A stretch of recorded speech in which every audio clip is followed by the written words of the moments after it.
আজ আমি আপনাদেরকে একটা নতুন ধরনের মিষ্টি পিঠের রেসিপি দেখাবো। বিশ্বাস করুন, এই পিঠেটা খেতে এতটাই টেস্টফুল হয় যে আপনি না বানিয়ে খেলে কখনোই এটা বিশ্বাস করতে পারবেন না। যাকেই আপনি এই পিঠেটা বানিয়ে খাওয়াবেন সেই কিন্তু আপনার প্রশংসা করতে বাধ্য। আর এই পিঠেটা বানাতে একদম জলের মতো সোজা, 10 থেকে 15 মিনিট টাইম লাগবে।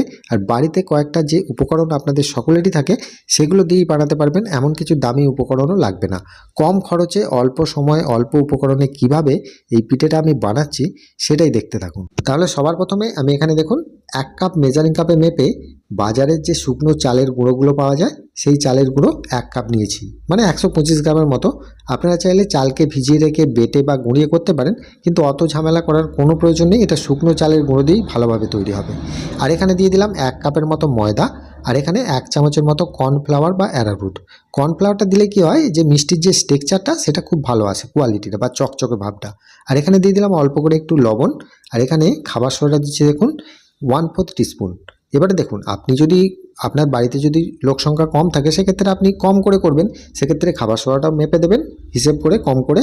আর যদি বেশি করে করেন সেক্ষেত্রে আপনারা খাবার সোডার পরিমাণটা বাড়াবেন। এই একটা সোজা হিসেব, কোনো ব্যাপার নেই। এবারে দিয়ে দিচ্ছি এখানে দেখুন 1 চিমটের মতো বেকিং পাউডার। এর থেকে বেশি দেওয়ার দরকার নেই, যদি একটু বেশি বা কম পড়ে যায় তাতে কোনো সমস্যা হবে না, এটা নিয়ে কোনো ভাবনার কিছু ব্যাপার নেই। এবার দেখুন এখানে দিয়ে দিচ্ছি আমি টক দই। টক দইটা আমি কতটা দেবো, সাধারণত 100 গ্রাম, মানে এখানে হাফ কাপের মতো দিচ্ছি। এবার যদি আপনারা কম বেশি করেন সেক্ষেত্রে আপনারা হিসেবটা একটু দেখে নেবেন। এবার দেখুন আমি এখানে নিয়েছি, প্রথমে আমি 1 কাপ বাড়িতে থাকা নর্মাল জল কিন্তু ব্যবহার করতে পারবেন, এখানে গরম জল ফল করার কোনো প্রয়োজন নেই। এখানে প্রথমে আমি 1.5 কাপের মতো জল দিয়ে দিলাম, দিয়ে এটাকে একটু ভালো করে ফেটিয়ে নিতে হবে।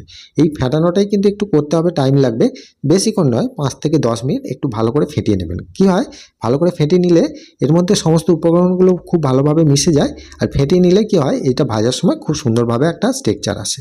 সেজন্য এইভাবে ফেটিয়ে নেওয়ার পর তারপরে আমি আরও হাফ কাপ জল আমি এখানে দিয়ে দিলাম। মানে এখানে 2 কাপের মতো জল এখানে লাগলো, এর থেকে বেশি জল লাগবে না। তবে আপনারা প্রথমেই কিন্তু খুব বেশি জল দিয়ে দেবেন না, এরকম স্ট্রাকচারে রাখবেন, একটু গাঢ় গাঢ়। তারপরে যদি লাগে তখন জলটা দিতে পারবেন, প্রথমে পাতলা করে ফেললে আপনাদের অসুবিধা হবে। এবার দেখুন এখানে আমি চাটুই করে নিয়ে দেখালাম যে কীরকম স্ট্রাকচার আছে, দেখতেই পাচ্ছেন যে খুব ঘনও নয় আবার খুব পাতলাও নয়, এরকম স্ট্রাকচারে মেখে নিতে হবে। এবারে এটাকে আমি রেখে দিলাম কিছুক্ষণের জন্য। তার মধ্যে আমি এখানে একটা মালাই তৈরি করে নিচ্ছি। এখানে মালাইটা আমি পাউডার দুধ আর গাই দুধ একসাথে মিক্সড করে করছি। যদি আপনারা চান এখানে একবারে শুধু গাই দুধেরও করতে পারেন বা পাউডার দুধেরও করতে পারেন। এখানে দেখুন প্রথমে আমি 500 ml মতো গাই দুধ নিয়েছি, আর 2 কাপ জল আমি এখানে দিয়ে দিলাম 500 ml, আর এখানে 1 কাপ গুঁড়ো দুধ দিয়ে দিলাম, যে কোনো ব্র্যান্ডের গুঁড়ো দুধ দিলেই হবে। এবার এটাকে ভালো করে গুলিয়ে নিয়েছি, একটু গরম করে নেবেন দুধটা প্রথমে, তারপরে গুঁড়ো দুধটা গুলিয়ে নেবেন। তারপরে দেখুন এখানে আমি দিয়ে দিচ্ছি 1.5 কাপের মতো চিনি। চিনিটা আপনাদের টেস্ট অনুযায়ী আপনারা দিতে পারবেন। এবারে গ্যাসের ফ্লেম অন করে দেবেন আর 2-4টে ছোটো এলাচ এর মধ্যে দিয়ে দেবেন। দেওয়ার পর গ্যাসের ফ্লেমটা একদম লো করে দিয়ে এটাকে একটু ভালো করে ফুটিয়ে নেবেন, বেশিক্ষণ লাগবে না, 1 থেকে 1.5 মিনিট একটু ভালো করে লো ফ্লেমে। এরকম ফুটে যাওয়ার পর আপনারা একটু লো ফ্লেমে 1 থেকে 1.5 মিনিট একটু ফুটিয়ে নেবেন। ফুটিয়ে নিয়ে এটাকে ঠান্ডা করতে রাখবেন। এবার কতটা ঠান্ডা বা গরম রাখতে হবে সেটা আমি বলে দিচ্ছি। তার আগে দেখুন এখানে এই পিঠেগুলোকে ভেজে নিতে হবে।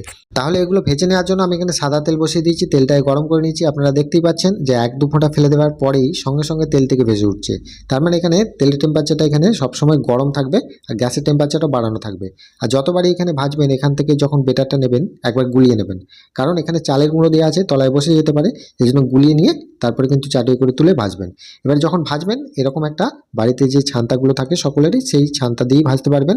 আর এই ছান্তাটাকে খুব বেশি ওপর দিকে হাই করে দেবেন না, আবার খুব বেশি নামিয়ে দেবেন না, মিডিয়াম কড়া থেকে 1-2 ইঞ্চি উপরে রাখবেন ছান্তাটা, তাহলে কিন্তু শেপটা একই রকম আসবে। আর যদি খুব লো টেম্পারেচারে তেলে ছেড়ে দেন তাহলে কিন্তু গায়ে জড়িয়ে যাবে, তাহলে তেলের টেম্পারেচারটা একবার ভালো করে মাথায় রাখবেন, ঠিক আছে? এবারে দেখুন এগুলোকে ভেজে নিতে হবে, 1 থেকে 2 বার এরকম উল্টে দেবেন, গ্যাসের টেম্পারেচার বাড়ানো থাকবে। আর এখান থেকে একটা তুলে নিয়ে দেখবেন, যখন দেখবেন এরকম একটু হালকা মচমচে হয়েছে তখনই তুলে নেবেন। খুব বেশি মচমচে করার দরকার নেই, খুব বেশি মচমচে করতে গেলে এটা লাল হয়ে যাবে, এটা লাল হয়ে গেলে দেখতে ভালো লাগবে না, সেজন্য এখানে একটু সাদা করেই ভেজে নিতে হবে। আর এখানে আমি বলে রাখি যে কোন তেলে কি মিষ্টি ভাজতে হয়, এগুলো কিন্তু একটা কারিগরি প্রসেস। যখন পান্তুয়া ভাজবেন তখন কিন্তু এই তেলে ভাজলে হবে না, যখন এটা বোঁদের মতো প্রসেস, এটা বোঁদে নয় কিন্তু বোঁদের মতো প্রসেসে যখনই ভাজবেন তখনই কিন্তু তেলের টেম্পারেচারটা হাই থাকবে। এগুলো কিন্তু মাথায় রাখবেন ভাজার ক্ষেত্রে, তাহলে কিন্তু আপনাদের কোনো সমস্যা হবে না। এবারে দেখুন এখানে যথারীতি একই রকমভাবেই প্রত্যেকটা আমি একই রকমভাবে ভেজে নিচ্ছি। আর যখনই ভাজছি দেখতে পাচ্ছেন খুব বেশি লাল করছি না, এরকম হাতে নিয়ে যখন দেখবেন এরকম হালকা একটু মচমচে হয়েছে তখনই শুধু তুলে নেবেন, দিলেই কিন্তু আপনাদের রেডি। এটা ভাজতে আপনাদের 5 মিনিট টাইম লাগবে, বেটার বানাতে 5 মিনিট, এটা ভাজতে 5 মিনিট আর দুধের ভেজাতে 5 মিনিট, তাহলেই কিন্তু আপনাদের সমস্যার সমাধান। এবারে দেখুন এখানে কত সুন্দরভাবে এটা হয়েছে, দেখুন ফোলেনি কিন্তু, এটা ফুলবে না কখনোই, কারণ এই পদ্ধতিতে কখনোই ফুলবে না, এটা একটু চ্যাপটা চ্যাপটা থাকবে। দেখুন এইবারে যে দুধের মালাইটা তৈরি করে রেখেছি, দুধটা কিন্তু এখানে খুব বেশি ফুটন্ত দুধ রাখলে হবে না, মিডিয়াম গরম থাকবে, সেই গরম দুধের মধ্যে এটাকে দিয়ে দিতে হবে সবগুলো। এবার যদি আপনারা অল্প করে ভেজাতে চান অল্প করে ভেজাবেন, নাহলে ভাজার কিন্তু আপনারা স্টোর করে রাখতে পারেন। সব যে একসাথে রস দিয়ে দিতে হবে তার বা দুধ দিয়ে দিতে হবে তার কোনো মানে নেই, আপনারা ভেজেও আপনারা স্টোর করে রেখে দিতে পারেন, যখন ইচ্ছা যাবে অল্প অল্প করে বের করে করে এই দুধে ভিজিয়ে খেতে পারবেন। এবারে দেখুন এখানে ভিজিয়ে দেওয়ার পর এখানে গ্যাস ফ্যাস অন করবেন না, শুধুমাত্র এই দুধের মধ্যে ভিজিয়ে রাখবেন, অন্তত আধ ঘন্টা যদি ভিজিয়ে রাখেন এটা একদম পারফেক্টভাবে টেনে নেবে, এতে আর কোনো গরম করার প্রয়োজন নেই। আর এটাকে যখন আধ ঘন্টা হয়ে যাবে আপনারা এখান থেকে একটা তুলে নিয়ে দেখবেন, যদি দেখেন এরকম নরম হয়ে গেছে তাহলে আর কোনো অসুবিধা নেই, এটা 100% গ্যারেন্টি, এখানে আর কোনো কিছু করতে হবে না, এটা দুধের মধ্যে ভিজিয়ে রাখলেই, পাতলা দুধের মধ্যে একটু গরম দুধের মধ্যে ভিজিয়ে রাখলেই এটা কিন্তু একদম পারফেক্ট দুধটা টেনে নেবে, আর কিচ্ছু এখানে করতে হবে না।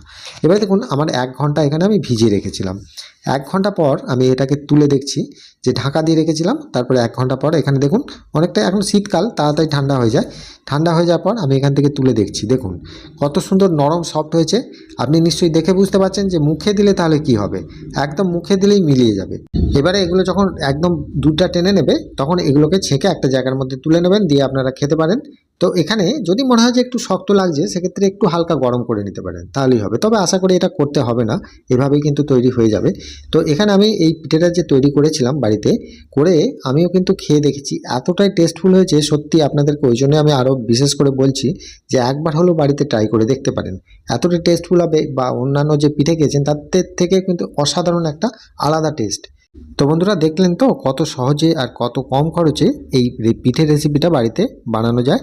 তো বন্ধুরা এই পিঠের রেসিপিটার আমি এখনও নাম নির্বাচন করিনি, আপনাদের ওপর ছেড়ে দিলাম, আপনারা আমাকে জানাবেন যে এই পিঠেটার কী নাম দিলে সব থেকে ভালো হয়।